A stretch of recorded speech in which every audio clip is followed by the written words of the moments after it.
Bien, estamos de regreso en Así es la entrevista. Sigo platicando con el diputado local Wilfrido Lázaro Medina.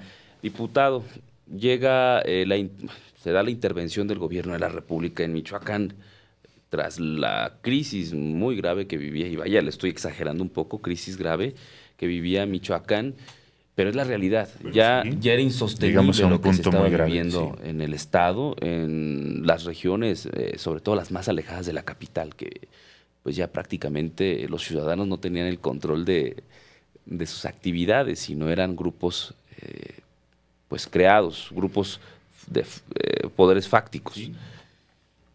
¿No se sintieron ustedes desplazados, marginados e incluso que había desconfianza hacia los michoacanos cuando llega el gobierno de la República y voltean a ver para poder limpiar?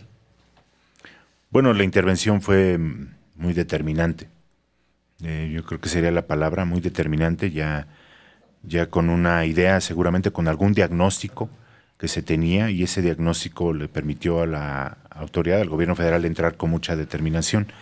Nosotros en Morelia lo que vivimos fue que la comisión, con el licenciado Castillo al mando, eh, tuvo muy buenas deferencias con nosotros, participó mucho de las actividades del gobierno de Morelia, intervinieron primero en la zona de Tierra Caliente y en otras partes, después se concentraron un poco más en Morelia, y nosotros lo que hicimos fue abrir totalmente el gobierno municipal para coordinarnos con ellos. Eso nos ayudó mucho, porque en el tema de prevención, en el tema de obra, en el tema de deportes, en muchos, la verdad es que tuvimos una gran fortaleza y una coordinación y un apoyo muy fuerte, muy importante, y a nosotros nos convino. Con mucho respeto, porque sí lo hubo con el gobierno municipal, mucha comunicación, y a la postre nosotros podemos decir que nos convino Morelia, porque firmamos el mando unificado entonces, fuimos el primer municipio que lo firmó, nos plegamos a una estrategia federal, y esa estrategia permitió que llegara el ejército, que viniera la Policía Federal, que tuviéramos bastantes elementos aquí en Morelia y mitigar de alguna forma lo que estaba sucediendo. ¿Había comunicación? Es decir, ¿les decían, sí les avisaban? Porque era No, precisamente lo no, que... en la estrategia de seguridad, pues no, No. no. Teníamos nosotros una mesa integradora, una mesa de coordinación en la que participábamos, pero de las estrategias no. Y, No, eso era del tema eminentemente federal, porque si recuerdas, se estaba hablando de ir tras los delitos del fuero federal, ¿no? O sea, ya de gran calado. ahí es donde le pregunto, ¿se sentían, pues de alguna manera señalados, observados? No, porque el que nada debe, nada teme. En mi caso no. O sea, Ujú. no tenía por qué. Sí, claro, pues entiendes y reconoces que estás observado, que están viendo lo que Hacia haces, dónde pero te bueno, pues uno mueves. se pone a trabajar y ya, ¿no? Si no tienes nada, pues no tienes por qué estar preocupado. Muy bien. Usted en algún momento decía, yo meto las manos al fuego por mí y por mi gabinete. ¿Lo seguiría haciendo? Bueno, yo no recuerdo haber dicho eso, pero sí puedo decir que en el ámbito de nuestra competencia, todos los servidores públicos trabajaron muy intensamente, fue un tiempo difícil y lo que teníamos que hacer era dar buenos resultados, así que hubo mucho trabajo y cada uno en su ámbito de competencia yo creo que hizo lo que creía que era correcto. Eso sí, muy pegados a la ley, muy apegados, precisamente por esa observancia que teníamos. O sea, estaba todo tan observado y qué bueno, yo creo que así debería de ser siempre. Todo el mundo hizo su labor. Que si algunos en algún momento cometieron algún error, pues somos humanos, ahí sí, como dices tú que no. ¿Cómo los ayudas? Pero, pero en cuanto a los errores técnicos y humanos, todo, bueno, pues esos se dan en el transcurso de la vida de todos. Eh, Esos son los que de alguna manera puedes tú entender. Cualquier otro no, ni tendrías por qué. Bien. Y le pregunto esto también para entrar a otro tema, el tema de la administración, mejor dicho, lo que está dejando de remanentes el cambio de administración municipal, que a usted le correspondió una parte de este periodo anterior. Hoy Alfonso Martínez, alcalde independiente, dice, pues hay varias irregularidades sobre todo en el tema de la obra pública. ¿Qué podría decir usted al respecto, Wilfrido? Mira que lo que puedo decir es que todas las cuentas públicas del gobierno municipal de Morelia de 2012, 2013, 2014 y hasta los primeros días de marzo de 2015, que fue el periodo en el que yo estuve, todas fueron aprobadas por el Cabildo. Todas fueron supervisadas, revisadas, analizadas, firmadas por el Contralor Interno. Todo este cúmulo de información se traslada siempre a la Auditoría Superior de Michoacán.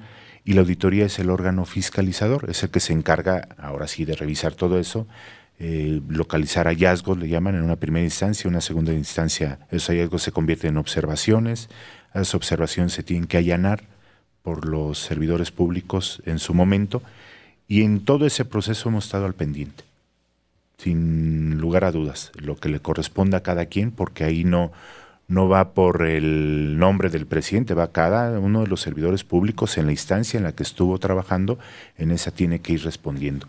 Y lo que yo sé es que así ha sido hasta el día de hoy. Se han atendido todas las observaciones que ha planteado la Auditoría Superior, que es el órgano, repito, de competencia. Fuera de ahí, lo que se diga, pues la verdad es que a veces son excesos, he estado escuchando, y algunas he tenido que responder porque lo considero como excesos. Se me hace que es más un afán de lastimar o de golpear al que estuvo antes, en vez de ponerse a trabajar o en vez de comprometerse con lo que tienes hacia adelante, ¿no? ¿Por qué? Porque la instancia que se encarga de la fiscalización de los procesos es otra. Independientemente de eso, que si hubo fallas, repito, seguramente sí, y se tienen que atender.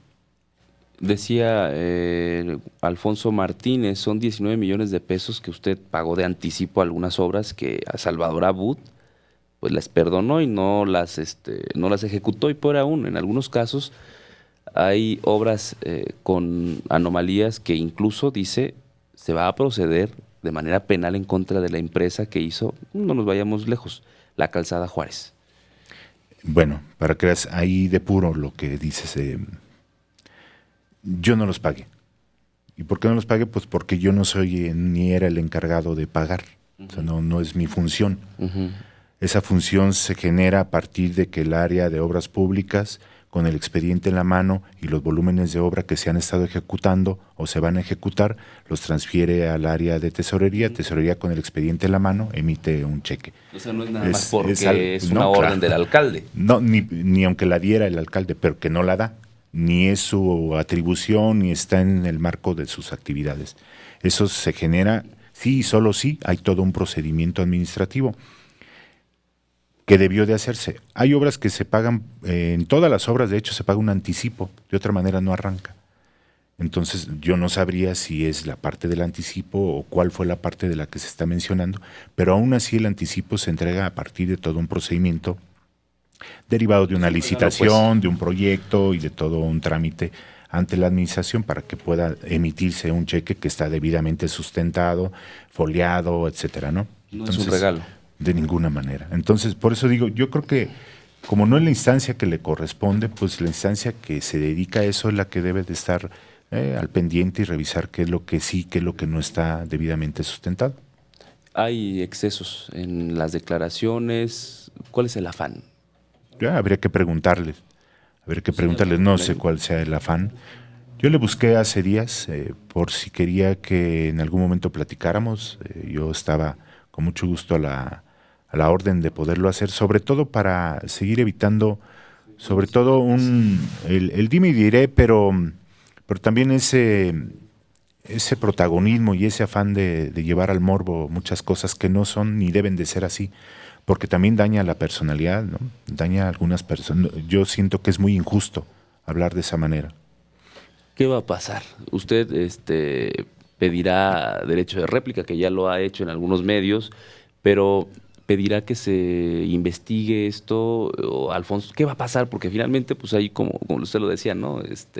Se está denunciando algo y a cambio los señalados, ¿qué van a hacer? Claro, pero además está señalando de manera previa, está haciendo juicios previos, esos son prejuicios, eso es actuar de una manera incorrecta, porque no causa estado. Cuando causa estado una investigación es cuando ya no hay para dónde hacerse, pero antes tiene derecho cualquiera de los servidores públicos pues, a responder, a explicar, y eso es ante la autoridad. Y parece que ahora el ambiente o el deseo es hacerlo así, de manera llana y simple, y se afecta a familias, se afecta a prestigios, y eso creo que no es lo correcto. Incluso para eso existen las leyes, ¿no? Bien, sobre las obras de la Calzada Juárez, RIMSA es una empresa que incluso tuvo a su cargo la construcción del auditorio, o de la unidad allá de Antorcha Campesina, Wenceslao Victoria, del auditorio. Es una empresa que fue muy favorecida, pues, es lo que han evidenciado. ¿Sí fue técnicamente correcto que esta empresa se hiciera cargo de estas obras o hubo ahí una ayuda? No, técnicamente eso fue en el primer año. Ajá. Ganó los concursos, como había ganado concursos en el ámbito federal, en otras partes. Ganó los concursos y en el primer año obtuvo esas obras. En el segundo ya no tuvo. Y en el tercero ya tampoco. Si lo revisan no van a encontrar. ¿Por qué? Pues porque ahí se detuvo de inmediato el proceso y ya no ni siquiera se le permitió participar de otras licitaciones. Es una empresa moreliana, es una empresa a la que, repito, ganó esos concursos y tuvo problemas a la hora de la calidad. Es una empresa que está ya derivado de la investigación en la Calzada Juárez, está denunciada, hay un procedimiento legal contra ella y ese procedimiento debe de llegar a un punto, ¿no? Nosotros esperamos que sea pronto, porque lo que queremos al final del día es que en este cuerpo central de la Calzada Juárez pues se reconstruya las partes que están dañadas. ¿Hay muchos daños? Hay el volumen de obra que se nos dice a nosotros que está dañado es en promedio el 4%. Lo que pasa es que ese 4% está a la vista, ¿no? Se ve, es muy grotesco. Cosas que estuvieran por dentro ni se notan, pero está a la vista y en promedio nos hablan del 4% del cuerpo central. Entonces, o del cuerpo total de la obra. Es una obra magna, es una obra de 100 millones, poco más de 100 millones de pesos, en los 8 carriles que tiene, 8 carriles de concreto, con una infraestructura hidráulica muy importante, con camellones, con concreto hidráulico, con jardinería, con todos los servicios ocultos. La verdad es que es una obra magna que ya ha resuelto el cuerpo central, porque se tiene que resolver, hay un proceso legal en curso. Va a ser una de las obras más importantes de los últimos tiempos aquí en Morelia. De hecho está y es funcional. Vayan a verla y es una gran obra, como lo es la de periodismo, ¿no? Bueno, no es que no llueva. Claro. No, ¿por qué? ¿Porque no nos inundamos? No. Entonces, ¿cuál es el problema? No, es de unas grietas que tiene el concreto en el centro. Bueno, es que es lo que dicen, pues, no. diputado. No, en la calzada no. ¿En las laterales? Ni en las laterales. Las escuelas tienen un problema de siempre. Sí, claro. Porque si estás dentro de la escuela, de hecho bajas a la escuela, bajas escalones y bueno, la escuela está abajo del río. Y pues ahí sí es muy complejo. La escuela tendría que elevarse como se elevó también la parte lateral de las calzadas, de la calzada. ¿Le parece? Hacemos una nueva pausa. Sí, quiero hablar de su formación como docente y del tema del normalismo. Y por supuesto que esto iría muy ligado a los ultimátums que ha lanzado el gobierno de Michoacán en torno a este movimiento, al de los normalistas y al de los maestros democráticos, quienes pues, son los que siguen en las calles, pese a que les dijo el gobernador, ni un bloqueo más. ¿Le parece? Sí, claro. Vamos a la pausa, regresamos con más. Así es la entrevista.